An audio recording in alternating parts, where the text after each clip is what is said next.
I've got a question for all those who are so unsceptical they believe whatever Christopher Monckton says about climate. Why? What is it about him that makes him so believable? Is it his science background as science advisor to Margaret Thatcher? Or Lord Christopher Monckton, former science advisor to Prime Minister Margaret Thatcher? Is it the fact that he wrote several peer-reviewed scientific papers, so he must know what he's talking about? Now, when I write a peer-reviewed paper in a scientific journal... Or is it simply the weight of his irrefutable arguments, which you've checked for yourselves, and show quite clearly that his fellow scientists have got things wrong?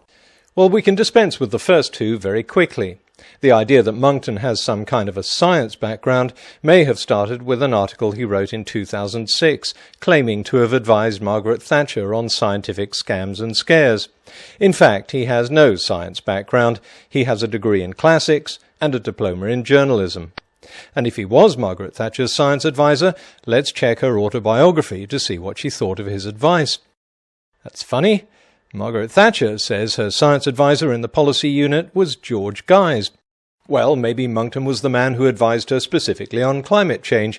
After all, he says so himself. Now, Margaret Thatcher, whom I used to advise on this question 25 years ago... No, Margaret Thatcher disagrees. She specifically says George Guy's advised her on climate change, as a result of which she made a speech about it to the Royal Society and set up the Climatic Research Unit. So what role did Monckton play in her life? Well, let's take a look in the index. Molotov, Molyneux, monetarism? In the entire 900-page autobiography, it seems Margaret Thatcher couldn't find room for a single mention of one of her most important advisers. To be fair to Monckton, he started out in his climate campaign freely admitting he has no qualifications as a scientist. So you may be thinking, what right does a non-scientist, albeit a former political advisor to prime ministers, have to talk to us about the science of climate change? What about that peer-reviewed scientific paper? No, Monckton never wrote one. He was invited to submit an opinion piece to the newsletter of the American Physical Society as part of a debate.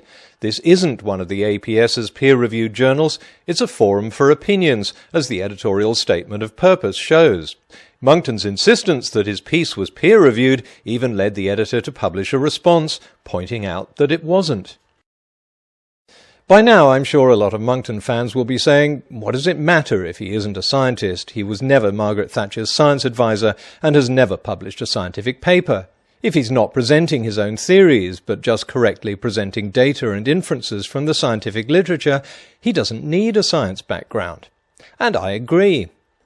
But all this is conditional on these facts and these quotes being correct. If anyone thinks we should unquestioningly believe whatever Monckton says and that checking his facts is somehow unfair, I'm going to call on someone who's going to support me throughout these videos. Skepticism is the highest of duties, blind faith, the one unpardonable sin. Yes, Christopher Monckton himself. Now, I'm not going to give you, as he did in that film, my opinion about climate change, because it is as worthless as his. Everything I say, I can and will, on request, verify, either in the data or with equations or in the peer-reviewed literature. Then that makes things very easy. Where Mr. Monckton gives sources, we can check them to make sure he's quoting them correctly. Where he doesn't give sources, we'll find out if he has any. Because as we'll see later in this video, I wrote to Mr. Monckton asking him to verify certain facts and asking for his sources, but the results were quite extraordinary, because I discovered that the person who can best debunk Christopher Monckton is Christopher Monckton himself. So where do we start? So here's the first one. We've had 9 years of a global cooling trend since the 1st of January 2001. There has been global cooling for the last 8 or 9 years. Well, if Monckton is quoting from the data and the scientific literature, what does the data and the scientific literature say about this? A paper published in 2008 by the National Climate Centre in Australia looked at temperature data from the world's 3 terrestrial temperature monitoring bodies and concluded, in all 3 data sets, the linear trend over 1998 to 2007 is upward, i.e. one of warming, even if the warming is weaker in the British data set than in the American data sets. 1998 was even warmer than Monckton's starting point, 2001. In addition, an independent group of statisticians was given the raw data by the Associated Press without being told what it was. The experts found no true temperature declines over time. And the AP quoted NOAA climate monitoring chief Deki Arndt as saying, "The last 10 years are the warmest 10-year period of the modern record. Even if you analyse the trend during that 10 years, the trend is actually positive, which means warming." So if temperature monitoring bodies and reviewers and statisticians say the trend is up, what experts is Monckton citing to show the trend is down? And what that looks to me like is a fairly hefty, and indeed it is, statistically significant rate of fall. It turns out, none. Monckton is giving us his own opinion, and since he has no expertise in this field, he's quite right to say that his opinion is as worthless as Al Gore's. For a start, you can't tell statistical significance just by looking at a graph. As I explained in an earlier video, statistically significant doesn't mean notable. It has a specific mathematical meaning and has to be calculated. But statistically significant or not, how did Monckton end up drawing a downward trend line when all the experts insist that the trend is up? It turns out the answer is very simple. It all depends on where you choose your start and end points. Global temperatures are subject to short-term cyclical factors, from the El Niño Southern Oscillation every few years to the solar cycle every 11 years. So if you choose the start and end point over a very short period of time, with strong warming factors such as El Niño near the start, and an exceptional solar minimum towards the end, these natural background fluctuations will skew the result. John Grego, a professor of statistics at the University of South Carolina, told the AP, "If you look at the data and sort of cherry-pick a micro-trend within a bigger trend, that technique is particularly suspect." If Monckton fans find that hard to believe, I have someone here who'll tell you exactly the same thing. If you choose your start points and your end points carefully enough, you can make it look as though any trend you want is happening. We've had 9 years of a global cooling trend since the 1st of January 2001. So how do climate scientists and statisticians get around this problem? As I explained in Climate Change, Is the Earth Cooling? For one thing, they look at time periods over decades rather than just a few years.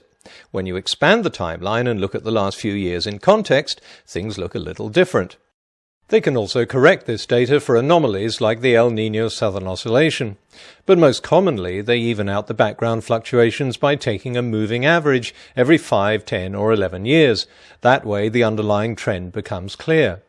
Temperatures started moving upwards in the mid to late 1970s, and they're still moving up today. So then we go on to Arctic sea ice, which follows a regular kind of sine wave. It comes and goes with the seasons. There's lots of it during the winter, not so much during the summer. Nothing particularly to worry about in that graph there. In fact, there was a temporary loss of Arctic sea ice at the summer minimum in 2007. That's the left-hand globe there. But then by 2008, it's the purple area, which is the sea ice. That's just the way the computer graphics from the satellite do it. By 2008, half of that missing ice had come back. By 2009, nearly all of it had come back. So we're not looking at a sort of long-term systematic loss of ice in the Arctic. Now this surprised me because research papers show there's been a steady loss of Arctic sea ice for 30 years. Since Monckton says everything he tells us comes from the data and the scientific literature, then it should be easy to discover who's right. All I needed was Monckton's source. As so often happens, Monckton doesn't give a source, so I wrote to him asking for one, and he wrote back, "For Arctic and Antarctic sea ice, see the monthly CO2 reports that I produce for the Science and Public Policy Institute. The graphs are all explained and sourced." There was only one graph that specifically related to Arctic ice, going back just 10 years, and while the graph was sourced, the interpretation of it was not. So I asked Monckton again for the sources that back up his claim that we're not looking at a sort of long-term systematic loss of ice in the Arctic. He came back with this.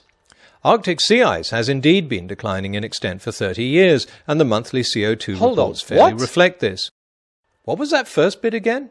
Arctic sea ice has indeed been declining in extent for 30 years. But didn't you just tell everyone... We're not looking at a sort of long-term systematic loss of ice in the Arctic. Once again, which Monckton should we believe? Writing in the monthly CO2 report, Monckton does indeed accept that there has been a decline. There has been a very slight decline in the trend of global sea ice extent over the decades, chiefly attributable to a loss of sea ice in the Arctic during the summer. So his preaching of no long-term decline is not only unsupported by the data and the scientific literature, even Monckton accepts that it's wrong. And yet the arguments he gives to his audiences seem absolutely convincing. So let's see how Monckton managed to persuade them. If you choose your start points and your end points carefully enough, you can make it look as though any trend you want is happening. In this case, Monckton's start point and end point were embarrassingly close together. His start point was just 2 years earlier, in 2007, when ice extent was at a record low. This wasn't primarily caused by global warming, it was the result of winds and currents, and Monckton acknowledges this. But there are 30 years of data going back to when satellite images were first taken. This is what it shows.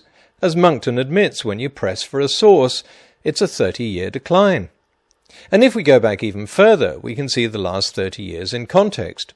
So Monckton seems to be giving one message to his audiences and in videos, but a very different message if anyone takes the trouble to check his facts in more detail.